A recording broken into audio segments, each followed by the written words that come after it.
Vamos nessa, turma. Vamos a mais uma aula de aprendizagem para vocês dominarem as técnicas para operarem de forma consistente aí com a ASG, galera. Bom, temos mais um exemplo agora, mais fresco aí, dezembro desse ano, 2025. E aqui aquela clássica abertura do mercado, né? Preço sem direcional. Então a primeira coisa, se você está iniciando na ASG, a gente sempre fala que tem uma regra básica que é nunca operar enquanto o sinal não mostra os canais, ou seja, a ferramenta ainda não deixa claro para a gente os canais, que é as regiões, tá? Obviamente que essa é uma recomendação para quem está começando, porque se não tem o canal ainda formado, sinal de que ainda o volume do mercado é um volume extremamente reduzido, ou seja, podem surgir movimentos bem voláteis e indesejados aí para quem não tem a prática ainda de operar esses primeiros minutos. E como foi dito no início das aulas, inclusive o primeiro horário aí das 9 horas até as 10 horas pode se tornar um horário mais difícil para muitos que estão começando. Então, se você quer assim reduzir ruído, ou seja, movimento rápido, que o preço fica subindo, caindo muito rápido demais, evita operar esse horário. Começa a mudar a sua forma de operar, né? Avalie começar a entrar na tela só depois das 10 horas. De preferência, se você quer um operacional ainda mais, digamos assim, engessado no bom sentido da palavra, se você quer um negócio mais tranquilo, menos kamikaze, de preferência período da tarde, tá? Por quê? Porque aí o mercado já está consolidado, deixa rastro das regiões, dá para você trabalhar alguns pontos. Óbvio que envolve mais paciência, porque às vezes falta fluxo até demais, né? Então é importante vocês entenderem isso. Aqui nós temos esse exemplo. Eu vou mostrar para vocês aí, fazer algumas anotações, tá? Sobre algumas entradas e principalmente, pessoal, a leitura da entrada, tá? Então percebam que eu estou sendo bem realista com relação à quantidade de contratos. Eu não estou aqui fazendo aulas para impressionar resultado financeiro, até porque é um replay de mercado. Eu poderia simplesmente chegar aqui e boletar bonito, só para vocês olharem, nossa, né? Então a gente não vai fazer esse tipo de coisa, tá? A ideia é que vocês entendam a ferramenta para vocês performarem bem com ela, tá bom? Bom, temos um fluxo claramente vendedor, tá? Nessa região. Mas a prudência sugere que eu não faça a venda com a faca caindo. Por quê? Porque a gente já cansou de ver o mercado que acontece isso daqui e de repente ele volta do mesmo jeito. E aí é o que eu falo, o seu sucesso na operação imprudente é o que te quebra num dia que o mercado muda e aí você se arrebenta. Então, possivelmente, se você está no mercado e já fez isso, você sabe do que eu estou falando. Se você é iniciante, sinta-se privilegiado, porque aqui a gente não ensina essas maluquices operacionais, tá? Quando a gente está na frente da tela, eu gosto de sempre fazer uma análise seguinte, tá? A confluência dos sinais, entender as regiões, entender os pontos em que o mercado está segurando. Então eu faço muita linha imaginária, por exemplo, né? Linha de tendência, ou seja, a LTA, LTB, para ver se o preço está trabalhando com confluência, se ele tivesse num fluxo extremamente direcional, ou se ele está de repente armando para fazer um pullback, uma barrigada. O preço, a forma como ele se movimenta, ele conta uma história pra gente, né?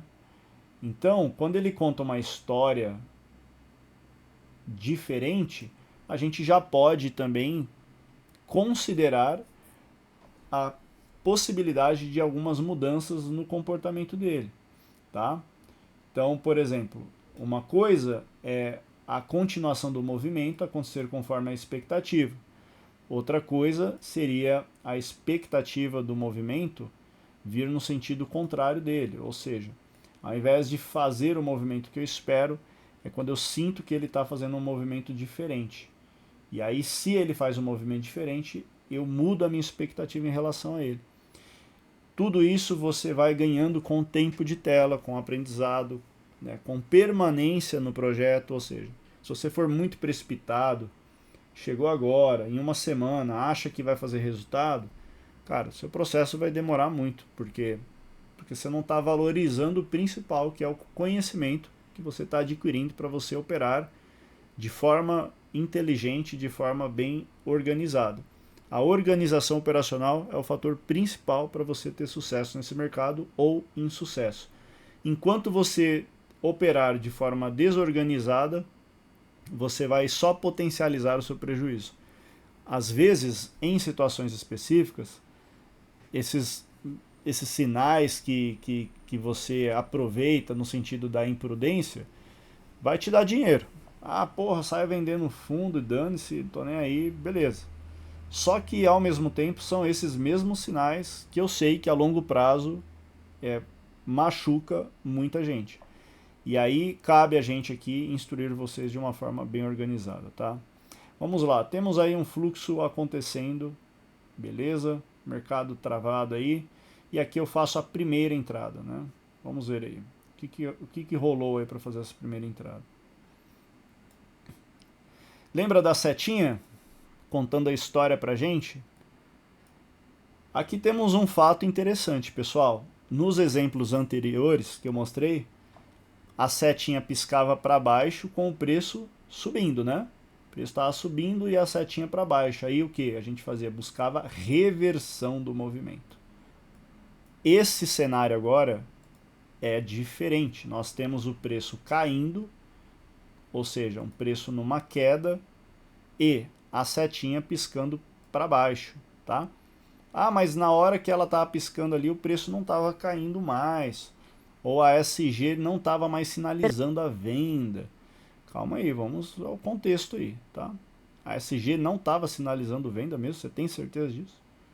O que acontece é que a forma como o preço está caindo é um preço caindo com pouca urgência vendedora, tá?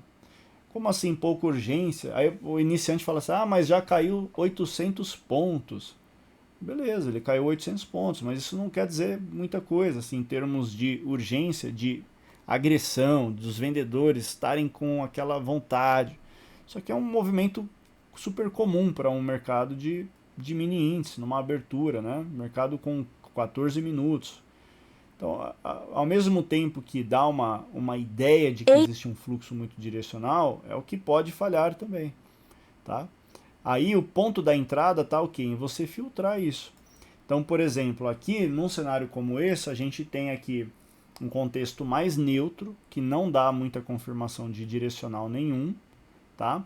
Até a setinha aqui indicando uma força de, digamos assim, de alta momentânea, ou seja, o que é essa setinha? Ela está falando que ó, desse movimento até aqui a gente tem o preço se movendo mais para cima, mais favorável a esse sinal. Isso aqui não é uma entrada de compra, tá? E aí, como está meio que no ruído, a gente aguarda. Só que aqui eu começo a ter de novo que a história da setinha vermelha. Essa daqui tem que levar em consideração ela é bem importante, tá? E aí eu faço uma entradinha de risco maior nessa região, tá? Por que uma entrada de risco maior? Porque eu estou vendendo, pessoal, aqui já no fundo da região.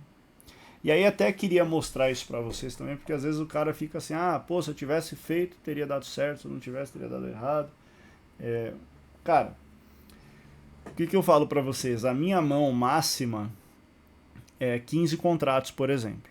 Tá? Falando eu, Sérgio. Se eu vou operar 15, eu tenho o seguinte racional. Se eu estou pensando na continuação do movimento, eu evito a alavancagem errada. Então, assim, porque eu já considero a hipótese de dar mais errado pelo simples fato de estar entrando numa região que não seja a melhor ponta de entrada, tá? Beleza. Se eu sei disso, qual que é o lance? Eu preciso ter um risco menor. Então, para eu assumir um risco, principalmente numa confluência que não está muito clara para mim, Eu sei que qual é o risco de dar errado esse trade, porque, por exemplo, a ASG estava me falando que o contexto aqui não está vendedor extremo. Se tivesse vendedor, o preço tinha caído, só que ele está indo ao contrário. Aí eu te falo, quem fez errado aqui? Foi a leitura da ferramenta ou fui eu que fiz a venda num ponto não muito adequado? E eu assumo a responsabilidade. Falo, puta, vendi mal. Certo? Por que que eu vendi mal? Porque eu vendi aqui, ó. 295, eu não vendi certo não. Pô, Sérgio, você fala pra gente não vender, aí você vendeu. Eu falei, exatamente. E é aqui que entra o ponto. Por exemplo, onde eu falo, às vezes a galera chega na SG, em dias muito direcionais, o cara ele fica inquieto, né? Ele quer ter uma garantia de que se fizer vai dar certo e tal. Só que aí se der errado, vamos falar que ele vem aqui e dá um stop. Aí ele não aceita isso. Porque ele fala, cara, mas você queria trade de risco, correu risco. O mercado virou, mudou o fluxo. Do mesmo jeito que esse sinal, nesse dia, já mostrou pra gente várias mudanças de compra e que o preço foi e deu ótimas reversões, né? Também nesse dia pode ser só um ruído. Então, assim, o fluxo ele nunca vai acontecer de forma que 1 mais 1 é 2. Sempre vai ser uma trava, uma briga entre comprador e vendedor. Se eu entro numa região que eu já sei que o meu risco é elevado, o que, que eu quero dizer com isso? Eu vou entrar com menos contratos. Por quê? Porque eu já sei que na pior das hipóteses, eu já estou muito consciente, falo, cara, a recomendação não é essa.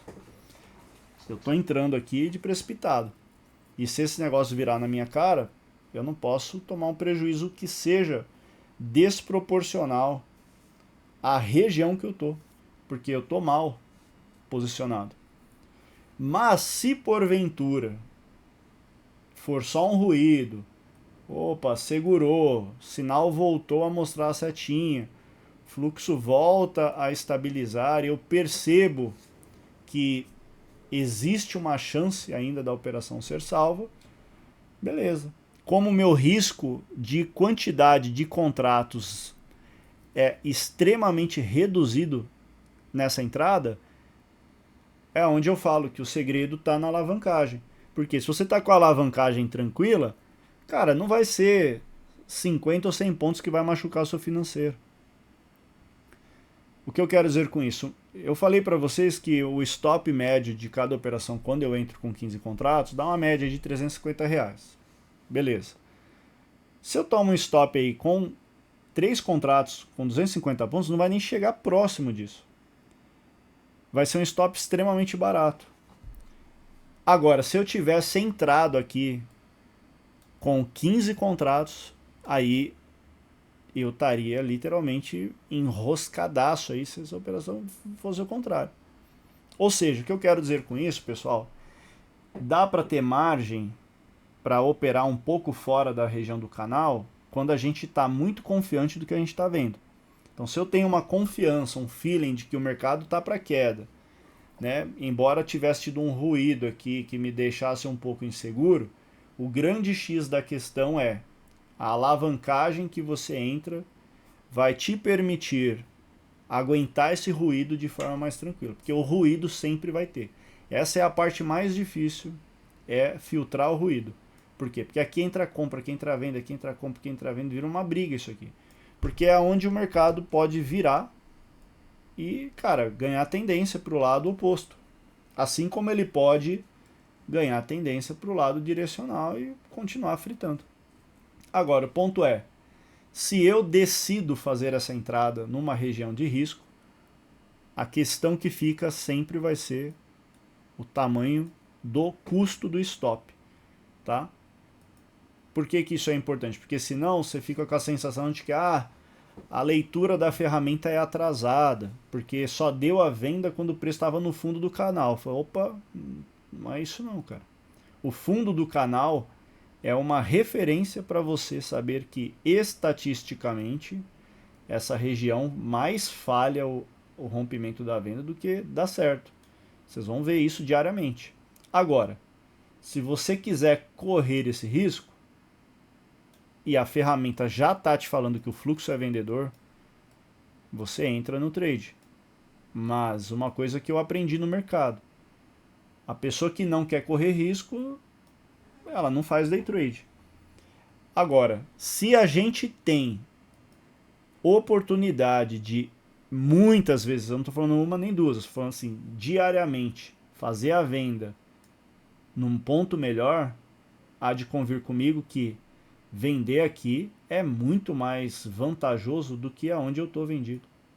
Por quê? Porque aqui me permite fazer a distribuição 5, 5, né? E aí, se for executado tudo e eu tiver certo na leitura, é onde eu faço a grana. Agora, o que não dá para fazer, o que é imprudência, é fazer aqui 5, 5 e 5.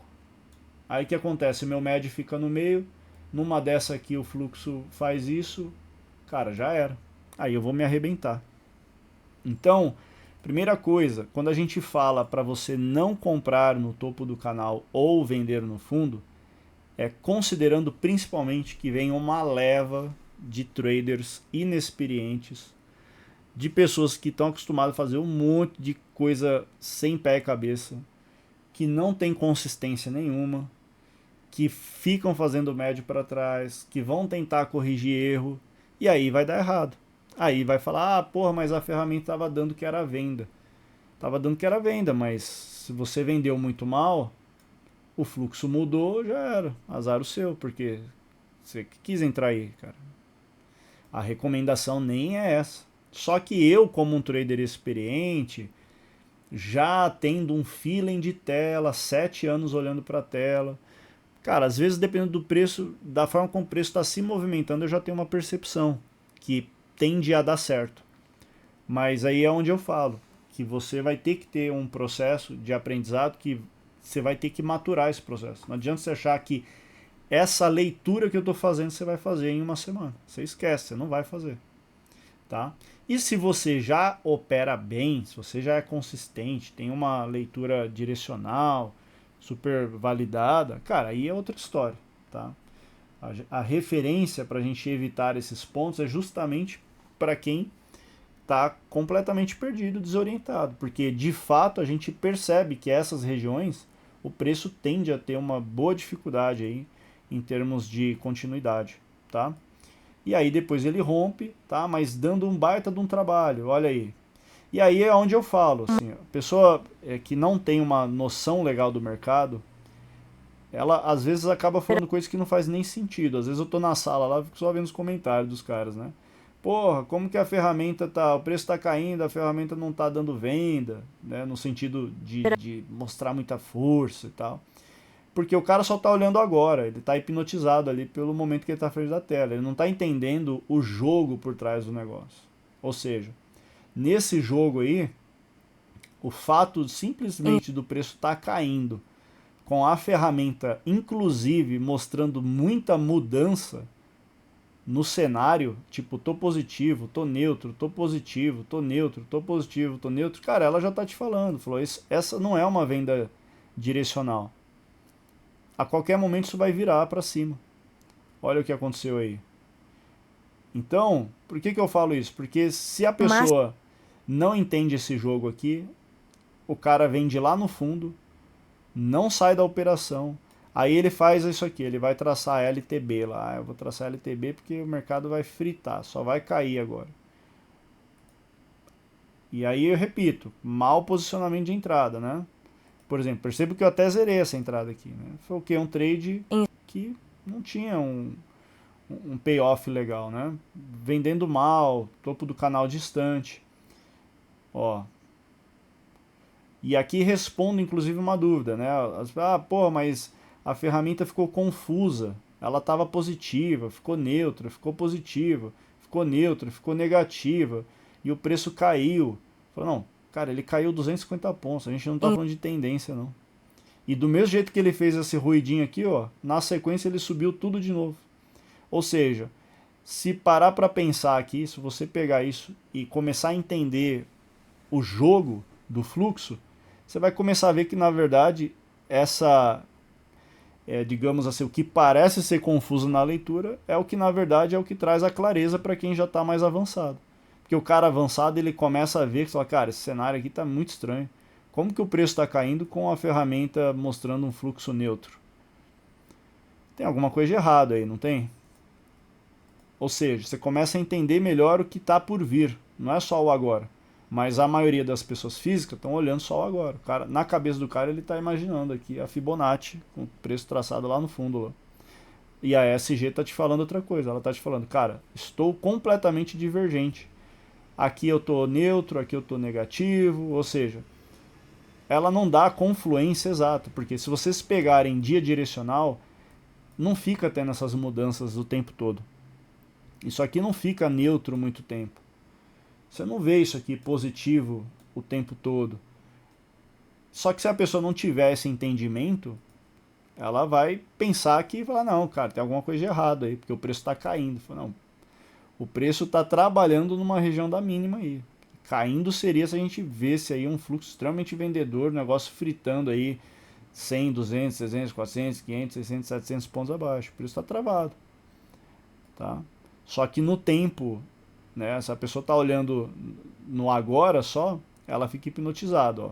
Começou a ficar positivo, positivo, ó, alerta do Ultra, setinha para cima. Aqui eu já posso pensar em projetar compra. Ó. Você vê que eu já até apregoei ele no 250.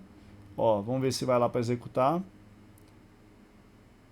Não foi por causa que já, né, rompeu para cima lá do topo do canal. Então eu cancelei.